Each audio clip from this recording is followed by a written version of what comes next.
ప్రభునందు మాకు అత్యంత ప్రియులైన దేవుని ప్రజలందరికీ యేసుక్రీస్తు వారి శ్రేష్టమైన నామం పేరిట శుభాలు తెలియజేస్తున్నాను.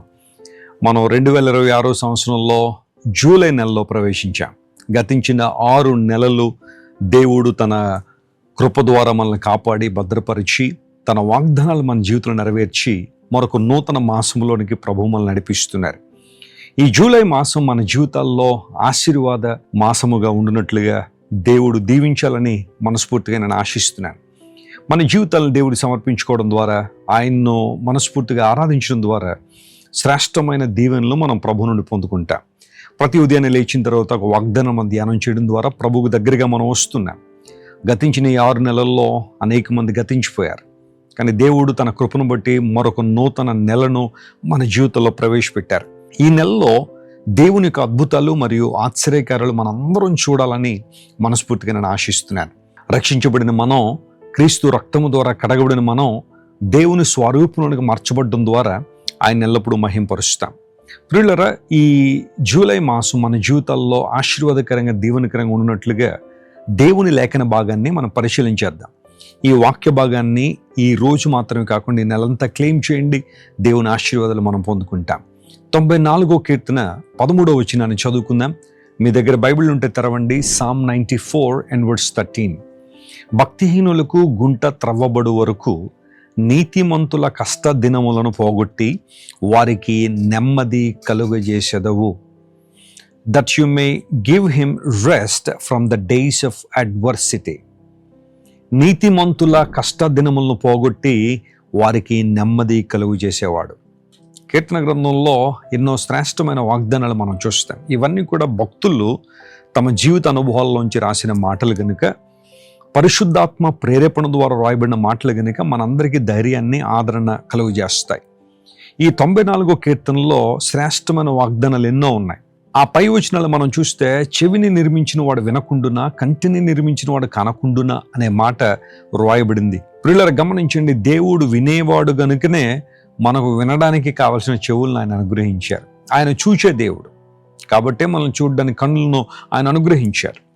ఆ క్రింద వచనంలో ఇప్పుడు మనం చదువుకున్న వాక్యభాగం దగ్గరికి వస్తే, నీతిమంతుల కష్ట దినములను పోగొట్టి వారికి నెమ్మదినిస్తాం.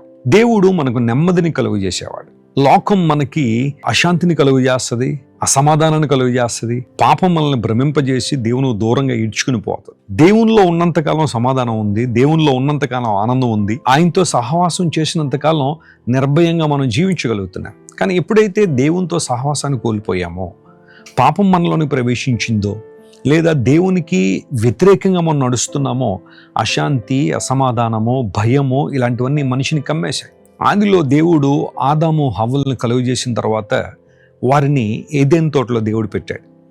ఏదెను తోటలో వారికి కావలసినవన్నీ దేవుడు సమకూర్చాడు.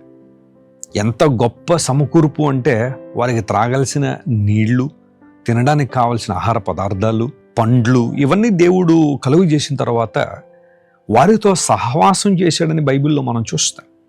దేవుడు వారితో సంచరించాడు. అంతకన్నా గొప్ప ఆధిక్యత, అంతకన్నా గొప్ప భాగ్యం మనకి లేదు. ఏదేననే మాటకు రమ్యమైనది అని అర్థం. రమ్యమైన ఆ స్థలంలో దేవుడు వారితో సంచరిస్తున్నప్పుడు మనిషి యొక్క ఆధ్యాత్మిక శ్రేయస్సు చాలా గొప్పగా ఉంది. కానీ ఎప్పుడైతే పాపం మనిషిలో ప్రవేశించిందో, తినవద్దు అన్న పండు తినడం ద్వారా మనిషిలో భయం వచ్చింది, అశాంతి వచ్చింది, అసమాధానం వచ్చింది, శాపాన్ని కొని తెచ్చుకున్నాడు, ఏదేను తోట నుండి బయటికి వెళ్ళగొట్టబడ్డాడు. మరి ఇప్పుడు మరలా సమాధానం ఎలా, మనిషికి నెమ్మది ఎలా అంటే, ప్రభువైన యేసుక్రీస్తు వారు ఈ లోకాన్ని దిగి వచ్చి మనందరి కోసం ఈ భూమి మీద సంచరించి మానవ పాప పరిహారార్థమైన శిలువ మీద మరణించిన తర్వాత, ఆ శిలువ మరణం ద్వారా ఆయన సంధి చేశారు, మనకు నెమ్మదినిచ్చారు, ప్రశాంతతను ఆయన మనకు అనుగ్రహించారు. నెమ్మది అనేది దేవుని దగ్గర నుండి రావాల్సిందే.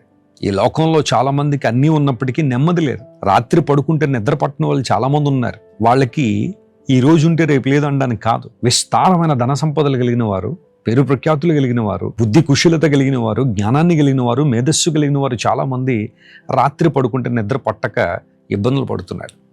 ఎంతోమంది సైకియాట్రిస్టులు కలిసి వారి దగ్గర నుండి మెడిసిన్ తీసుకుని నిద్రపోవాలనే ఆలోచన చాలా మందికి ఉంది. ఏంటా పరిస్థితి అంటే, ఏమోనండి, ఏదో తెలియని గలిబిలి, ఆందోళన, నాకు కావాల్సింది నాకు రాలేదు, నేను కోరుకున్న దక్కలేదన్న భయం, ఆ బాధ నన్ను వెంటాడుతూ సంతోషంగా ఉండలేకపోతున్నానండి, ఎన్నో ప్రయత్నాలు చేస్తున్నానని చాలామంది ఈ రోజున ప్రపంచంలో చెబుతున్నారు. కొంతమంది అయితే ఈ అశాంతిని జయించలేక, అసమాధానాన్ని జయించలేక, ఇంకా జీవితంలో నిరీక్షణ లేక తమ జీవితాలను పోగొట్టేసుకుంటున్నారు, ఆత్మహత్యల ద్వారా ముగించేసుకుంటున్నారు. ఇది చాలా దౌర్భాగ్యం విషయం. నిజమైన నెమ్మది ఒక మనిషికి ఎప్పుడు దొరుకుతుంది అంటే దేవుని దగ్గరికి వచ్చినప్పుడే. ఒకవేళ ఈరోజు నువ్వు అలసిపోయి ఉన్నావా, కృంగిపోయి ఉన్నావా, అందరూ నేను విడిచిపెట్టేశారని ఏడుస్తున్నావా, నీ స్నేహం లేదా నీ ప్రేమ విఫలమైందనే బాధ నీలో ఉందా, ఆర్థిక సంబంధ ఇబ్బందులు నిన్ను అణిచివేస్తున్నాయా, నీకు బాగా కావలసిన వారే, నీకు తోడుంటామని వాగ్దానం చేసిన వారే విడిచిపోయి భయంకర పరిస్థితులను నెట్టేశారా? ఒకసారి విను దేవుని బిడ్డ, దేవుని దగ్గర నీకు నెమ్మది ఉంది. నీతిమంతులు ఎదుర్కొంటున్న కష్ట దినాలను పోగొట్టి దేవుడు వారికి నెమ్మదిని ఇస్తాడు. ఇక్కడ ఒక ప్రశ్న, నీతిమంతులకు కూడా కొన్ని సందర్భాల్లో కష్టాలు వస్తాయా అంటే రావచ్చు. అయితే శుభవార్త ఏంటంటే దేవుడు వాటిని పోగొట్టి వారికి నెమ్మదిని కలుగజేస్తాడు, వారికి ఆనందాన్ని ఇస్తాడు, మహిమతో వారు నింపుతాడు. 12 సంవత్సరాలు రక్తస్రావం కలిగిన స్త్రీ ఎన్నో ప్రయత్నాలు చేసింది ఆ వ్యాధి నుండి బయటపడాలని. ఎంతోమంది వైద్యులను సంప్రదించింది, ఎన్నో తెప్పులు పడిందని బైబిల్లో రాయబడింది. కానీ ఆమె ఒక రోజున యేసు ప్రభు గురించి విని ఆయన వస్త్రపు చెంగు ముట్టుకుంటే చాలు అని నిర్ణయించుకుంది. జన సమూహాల మధ్యలో యేసుక్రీస్తు ప్రభు దగ్గరికి వచ్చి ఆయన వస్త్రపు చెంగు ముట్టుకున్న తర్వాత ఆమె రక్తధార కట్టిందని లేఖనాల్లో మనం చూస్తాం, మార్కు సువార్త 5వ అధ్యాయంలో. అయితే స్వస్థత పొందిన తర్వాత ఆమె మెల్లగా వెళ్ళిపోతూ ఉండగా యేసు ప్రభు వారు అన్నారు, ఎవరో నన్ను ముట్టుకున్నారని. బహుశా అక్కడ ఉన్న వాళ్ళందరూ కూడా ఫక్కును నవ్వి, ప్రభు ఇప్పటికి చాలామంది నీ మీద పడుతున్నారు, నీవు చాలా విచిత్రంగా మాట్లాడుతున్నావని ప్రభువును వారించి ఉండొచ్చు. అయితే ఆయనలో నుండి ప్రభావం బయటకు వచ్చిందని ఆయన గ్రహించారు గనుక ఎవరు అని ప్రశ్నించినప్పుడు ఈమె తప్పనిసరి పరిస్థితిలో ప్రభు ముందు నిలబడింది. అయితే యేసుప్రభు చెప్పిన మాట ఏంటంటే, అమ్మా, కేవలం నువ్వు స్వస్థత పొందుకుని మాత్రమే కాదు, నా దగ్గర అంతకన్నా శ్రేష్టమైన మరుకును ఉన్నాయి. అందులో ఒకటి సంబంధం, రెండవది సమాధానం. ఎస్, ఈరోజు గలిబిలితో ఉన్న నీ హృదయాన్ని, అతలాకుతలం అయిపోయిన నీ మానసిక పరిస్థితిని చక్కదిద్దగలిగిన వాడు, బాగు చేయగలిగినవాడు ప్రభు మాత్రమే. కష్ట దినాల్లో ఉన్నానని బాధపడుతున్నావా, నష్టాల్లో ఉన్నానని ఏడుస్తున్నావా, ఒంటరితనంలో ఉన్నానని దుఃఖపడుతున్నావా, అందరూ విడిచిపెట్టేశారనే బాధ రాత్రి నీకు నిద్ర పట్టనివ్వకుండా చేస్తుందా? అయితే ఈరోజు ప్రభు వైపు చూడు, ఆయన ఒక్కడే నీకు నెమ్మది కలుగు చేయవాడు. దావీదు మహారాజు అనే సందర్భంలో అంటాడు, ప్రభువా, నేను నెమ్మదితో పండుకుని నిద్రపోదును, నీవే నన్ను సురక్షితంగా కాపాడుదు అని. అవును, దేవుడు మనల్ని సురక్షితంగా కాపాడే దేవుడు గనుక, నిన్ను కాపాడువాడు కునుకుడు నిద్రపోడు అని వాగ్దానం ఇవ్వబడింది కనుక నీవు సురక్షితంగా ఉంటావు, నెమ్మదిగా ఉంటావు. ఈరోజు ఈ వాగ్దానాన్ని క్లెయిమ్ చేద్దాం. ఈ జూలై మాసంలో దేవుని యొక్క సమాధానాన్ని, పరిశుద్ధాత్మ ద్వారా దేవుడు మనకిచ్చే నెమ్మదిని అనుభవించి అనేక మందికి దేవునికరంగా, ఆశీర్వాదకరంగా మనం ఉందాం. గలిబిలి నుంచి, అశాంతి నుండి, ఆందోళన నుంచి విడుదల పొంది ప్రభువుని స్థిరంగా సేవించు వారంగా, విశ్వాసంలో కొనసాగు వారంగా మనం ఉందాం. పిల్లల జాగ్రత్తగా గమనించండి, ప్రభు త్వరగా రాబోతున్నాడు. ఆయన కొరకు మనం సిద్ధపడి ఆయన వాగ్దానాల కింద నమ్మిక ఉంచి ప్రభువుని సేవించినప్పుడు గొప్ప కార్యాలు మనం చూస్తాం. మీ అందరి పక్షంగా నా ప్రార్థన అదే. రాజమండ్రి క్రైస్ట్ వర్షిప్ సెంటర్ నుండి మరియు జాన్ వెస్లీ ఇంటర్నేషనల్ మినిస్ట్రీస్ నుండి మీ అందరి కొరకు మేము ప్రత్యేకంగా ప్రార్థన చేస్తున్నాం. మీ కొరకు మేము చేసే ప్రార్థనలో ప్రాముఖ్యమైన అంశం ఏంటో తెలుసా? మీరందరూ ఆత్మలో ఆనందించాలి, పరిశుద్ధాత్మలో సంతోషించాలి, దేవుని యొక్క నెమ్మదిని పొందుకుని ఆయన అనుభవాల్లో మీరు ఎదుగుతూ అనేక మంది దేవునికరంగా ఉండాలి, ఆధ్యాత్మికంగా క్రీస్తు రూపంలోనికి మీరు మార్చబడాలి. ఈ నెలంతా కూడా దేవుడు మిమ్మల్ని దీవించాలని, మీ ప్రతి అవసరాన్ని తీర్చాలని, మీకున్న ప్రతి శ్రమను, ప్రతి ఇబ్బందిని కొట్టివేసి విడుదల మీకు ఇవ్వాలని, విమోచన మీకు దయచేయాలని మీకోసం ప్రత్యేకంగా ప్రార్థన చేస్తున్నాం. అలాంటి కృప దేవుడు మీ అందరికీ దయచేయనుగాక. కళ్ళు మూసుకోండి, ప్రార్థన చేస్తాను. మీరు ఎక్కడున్నప్పటికీ ఒక్క నిమిషం కళ్ళు మూసుకోండి, చిన్న ప్రార్థనలు ఏకీవిద్దాం. ప్రార్థన ద్వారా అద్భుతాలు మనం చూద్దాం. ప్రేమగల తండ్రి, నీతిమంతుల కష్ట దినాలను పోగొట్టి వారికి నెమ్మదినిస్తానని వాగ్దానం చేసిన మహోన్నతుడా, నీవు దేవుడు గనుక నీ వాగ్దానాలు నిశ్చలమైనవి, నీ వాగ్దానాలు సత్యమైనవి గనుక నీకు స్తోత్రాలయ్యా. ఈరోజు ఎంతమంది అయితే మా ప్రియులు ఏ ఏ దేశాల నుండి, ఏ ప్రాంతాల నుండి ఈ జూలై మాసంలో ఈ వాగ్దాన సందేశాన్ని వింటున్నారో వారందరినీ మీరు ముట్టండి, తాకండి, బలపరచండి. పరిశుద్ధాత్మ దేవాన్ని అభిషేకంతో ప్రతి ఒక్కరిని తాకి నీ ఆత్మచేత నింపిన ఆయన ఉన్నతమైన ఆధ్యాత్మిక అనుభవాల్లో మా ప్రియులు కొనసాగడానికి సహాయం చేయండి. వారిలో ఉన్న గలిబిలి ఆందోళన తీసివేసి గొప్ప నెమ్మదిని మీరు ఇవ్వండి. నువ్వు మాతో ఉన్నావు, మాతో ఉంటావు అనే శుభప్రదమైన నిరీక్షణ ప్రతి ఒక్కరూ కలిగి ఉండి నీలో ఆనందించినట్లుగా, పరవశించినట్లుగా సహాయం చేయండి. వారికున్న ప్రతి అవసరం తీర్చండి. అనారోగ్యంతో ఉన్న వారికి స్వస్థతనివ్వండి. ఆర్థికంగా చితికిపోయిన వారు లేవనెత్తండి. రకరకాల సమస్యలతో పీడించబడుతున్న వారికి విడుదల మీద దయచేసి నీ విశ్వాస్యతను, నమ్మకత్వాన్ని వారి జీవితంలో నెరవేర్చమని కోరుతున్నాం.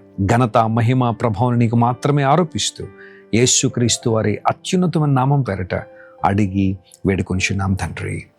Amen, amen, amen. God bless you dear friends. ఈ వాగ్దాన సందేశం మీకు దీవెనకరంగా ఉంటే అనేక మందికి షేర్ చేయండి. ఈ జూలై మాసంలో దేవుని యొక్క అద్భుతాలు, ఆశ్చర్యకార్యాలు, విజయము, విడుదల, సంతోషం, సమాధానం మీరందరూ అనుభవించాలని దేవుని సేవకునిగా కోరుకుంటూ మీ దగ్గర సెలవు తీసుకుంటాను. God bless you all. Christ worship centre ఓ బలమైన సంఘ ఉద్యమం.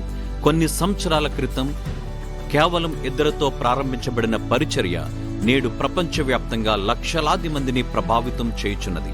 రాజమండ్రి, సికింద్రాబాద్, బెంగళూరు, నెల్లూరు, దుబాయ్, బెహ్రైన్, కరీంనగర్, విశాఖపట్నం, గద్వాల్, కొవ్వూరు, మలకపల్లి, శ్రీలంక, భూటాన్, అడ్డతీగల, పాలమూరు, ఒంగోలు, బళ్ళారి, కోరుకొండ, పోతవరం, నల్లజర్ల, వెంకటరామయ్యగూడెం, మచిలీపట్నం, ఇందిరానగర్లతో పాటు అనేక గ్రామాల్లో క్రైస్ట్ వర్షిప్ సెంటర్ ఆరాధనలు జరుగుచున్నవి.